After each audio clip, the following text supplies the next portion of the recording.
Las estrategias domésticas de consumo alimentario son las prácticas que los agregados sociales realizan en el marco de la vida cotidiana para mantener o mejorar la alimentación y las razones, las creencias y los sentidos que se aducen para justificarlas.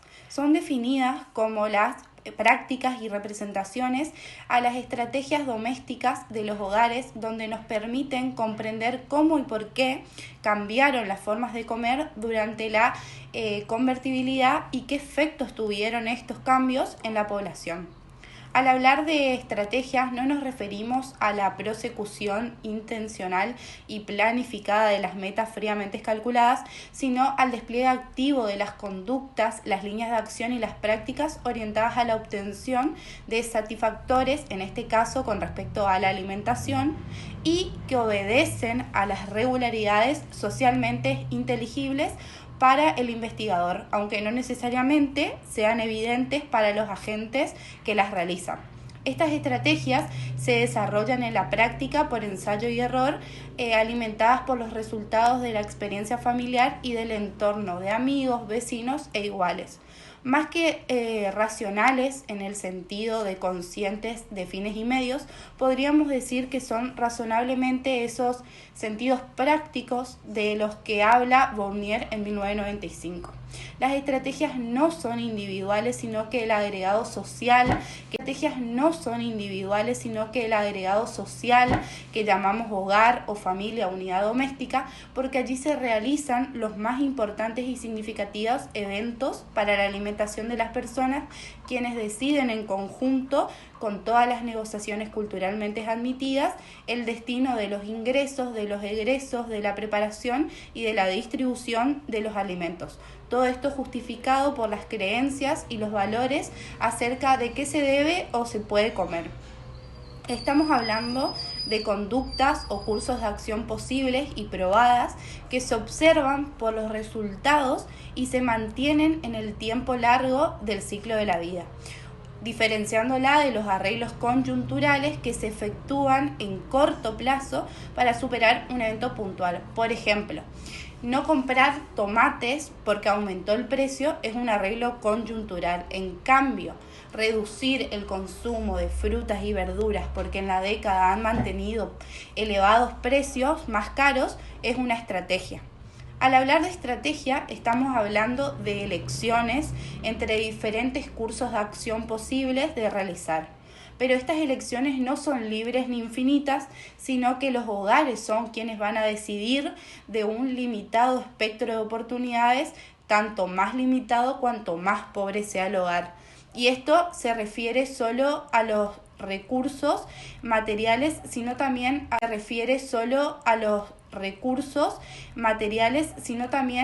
con respecto a las representaciones de las cuales se delinean en función de futuros posibles, siempre pensando en relación de las condiciones objetivas y del presente. Para llegar a estas prácticas y representaciones, nuestros puntos de partida van a ser las canastas de consumo, porque son los resultados observables de las estrategias de vida y vamos a partir del estudio de las tendencias históricas de las canastas de consumo, tomando como fuentes las encuestas y de los gastos e ingresos de los hogares disponibles para esta área según la CONADE en 1965 y el INDEC en 1970. Hola, mi nombre es Agostina Ardún y yo les voy a hablar sobre las estrategias domésticas frente a las restricciones de ingresos y de empleo. Si bien las unidades domésticas nucleares continúan siendo la mayoría, se nota claramente una tendencia a que en estas épocas de crisis económicas los grupos domésticos incorporen miembros extras bajo un solo techo y un solo arreglo económico. La gente, especialmente la de bajos recursos, vive en un constante reacomodo y a medida que su crisis empeora, su situación va variando. El hogar es una instancia básica en este proceso de reacomodo. En una sociedad como la que existe en Argentina, donde los servicios y subsidios gubernamentales son cada vez más escasos, debido a que pese a la inflación los mismos no aumentan, la crisis tiene que ser resuelta en casa. El hogar aparece como instancia no solo mediadora entre el individuo y la sociedad, sino también como amortiguadora de la crisis económica, Frente a la caída de los ingresos y las unidades domésticas pobres deben reaccionar tomando estrategias. Las mismas implican una configuración de diferentes instancias que son actividades específicamente asumidas por la unidad doméstica para satisfacer las necesidades relativas que buscan maximizar los ingresos y minimizar los egresos globales. Los ingresos comprenden los bienes y servicios y dinero que los miembros de la unidad doméstica reciben para satisfacer directa o indirectamente las necesidades, mientras que los ingresos comprenden los bienes y servicios y dinero que los miembros de la unidad doméstica dan en forma mediata o inmediata para obtener a cambio los satisfactores. Las estrategias más utilizadas son el aumento de miembros de la familia que trabajan, incremento de las familias llamadas extensas, o sea, donde además de la familia nuclear vivan otros parientes. En esta crisis no cabe el eslogan de que la familia pequeña vive mejor, sino al contrario. El cambio en el perfil de los trabajadores, aumento en la incorporación al trabajo de las mujeres casadas y con hijos, modificación de los patrones de consumo, sacrificios de los intereses individuales por los colectivos de la familia, menor contratación de algunos servicios como plomería, carpintería, etc., pues algunos parientes o miembros de la familia lo realizan, incremento de la violencia intrafamiliar, la unión familiar como mecanismo de sobrevivencia. Para que haya subsistencia debe haber equilibrio entre los satisfactores y las necesidades. Dichas estrategias tal vez no habían sido empleadas anteriormente por las unidades domésticas de la clase media, pero en la actual crisis económica también han empezado a adoptarlas, aunque en forma diferente que las unidades domésticas pertenecientes al estrato marginal, debido precisamente a las diferentes características que mencionamos anteriormente, como son la forma de pensar, la educación, las costumbres, hábitos, aspiraciones, etc., que dan como consecuencia diferente forma de ver la vida y enfrentar las dificultades que se presentan. Pero en los sectores marginados son pocos los gastos que pueden ser recortados sin afectar en forma drástica al bienestar familiar, por lo que se observa una caída significativa del gasto alimentario, contribuyendo a empeorar la situación nutricional de la población que se halla por debajo o cerca del nivel de pobreza absoluta, dejando como saldo dietas aún más insuficientes y desequilibradas a las que ya prevalecían en estos sectores marginados con anterioridad a la crisis. También se pudo ver que en la pobreza hay mezclas de tipos de ingresos, monetarios, especies, que a veces amortiguan la restricción salarial al acceso. Los trabajadores del mercado informal, changa, servicios domésticos, reciben parte de sus ingresos en valores monetarios y en parte de especies en forma de comidas y o productos de valor constante. Esto último es muy frecuente en la población de bajos recursos. Papel de las estrategias domésticas de consumo. Que la mujer pobre, por razones sociales y sexuales de subordinación, difíciles de revertir, funciona como la reserva de energía silenciosa, mientras que va siendo testigo de su propio deterioro. Otro intento de mejorar el acceso reduciendo el gasto en alimentación es a través de la sustitución de alimentos caros por otros más económicos, pero con algún tipo de riesgo alimentario. Sanitario. Una de las representaciones asociadas al patrón alimentario, que es particularmente nefasta respecto al abaratamiento, es lo que podríamos llamar el mito de la vaca. La carne para los argentinos es el alimento por excelencia, incluso en muchos lugares de nuestro país, el alimento es carne con algo. La formación de esta representación no está exenta de criterios nutricionales, económicos y ecológicos. En tanto, la carne ha sido un alimento con precios relativamente bajos, pero al mismo tiempo la carne vacuna se hacía accesible a toda la población, configurándose como el alimento. También crecía el mito de su salubridad.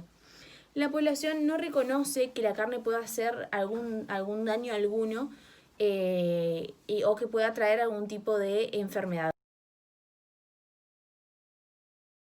Sí lo hace en el caso de la existencia de triquinosis en la carne de cerdo u hormonas en la carne aviar.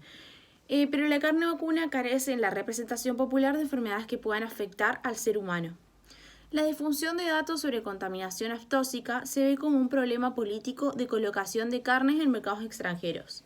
De anthrax, quiste idiático o brucelosis no se tiene registro alguno.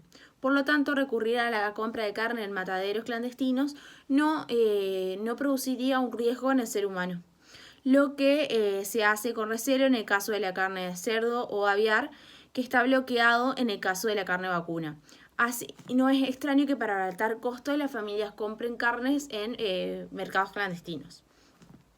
Existe esta estrategia, pero ya a nivel de las dietas, que es alternar bocados de carne y bocados de cereal, es decir, de carbohidratos, formando dietas ahorradoras de proteínas. Otras conductas relacionadas con la comensabilidad permiten estirar la comida. Una es el hiperprocesamiento de los productos.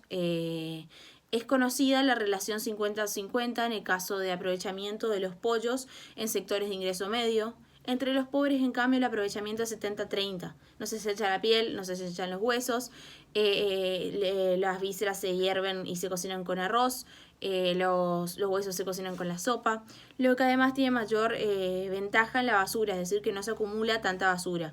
Todo un problema en los asentamientos marginales. Cuanto más pobre es la familia, menos platos únicos y más comidas colectivas se preparan.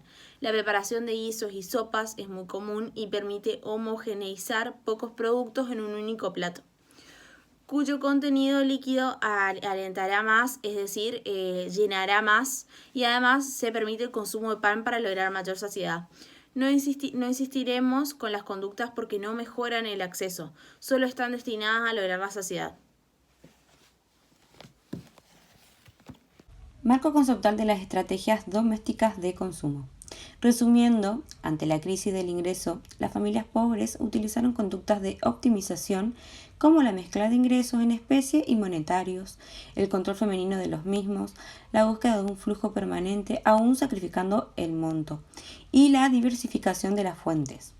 Para enfrentar las restricciones en el empleo, integraron trabajadores secundarios, modificaron la composición doméstica y aceptaron la informalización y precarización del empleo. Para optimizar los precios de los alimentos, diversificaron los circuitos de abastecimiento, reemplazaron los productos industrializados, invirtieron más energía, hiperprocesaron los productos, estiraron la comida y formaron dietas ahorradoras de proteína y modificaron las pautas de comensalidad. Todas estas conductas pueden sintetizarse en 4 comportamientos estratégicos, que uno es el manejo de la composición familiar, la diversificación de las fuentes de ingreso, la diversificación de las fuentes de abasto de alimentos y la autoexplotación, que sería invertir más energía para conseguir lo mismo. Y existiría una quinta pauta, que sería la organización socio-extrafamiliar, que atraviesa todas las anteriores, siendo un medio para aumentar o disminuir la familia, digamos, para diversificar también las fuentes de ingreso y abasto y para soportar la autoexplotación. Todas estas estrategias son conocidas, y las encontramos en todas en la zona, justamente en zonas pobres, que no por eso dejan de ser operativas y contribuyen a mejorar el acceso de los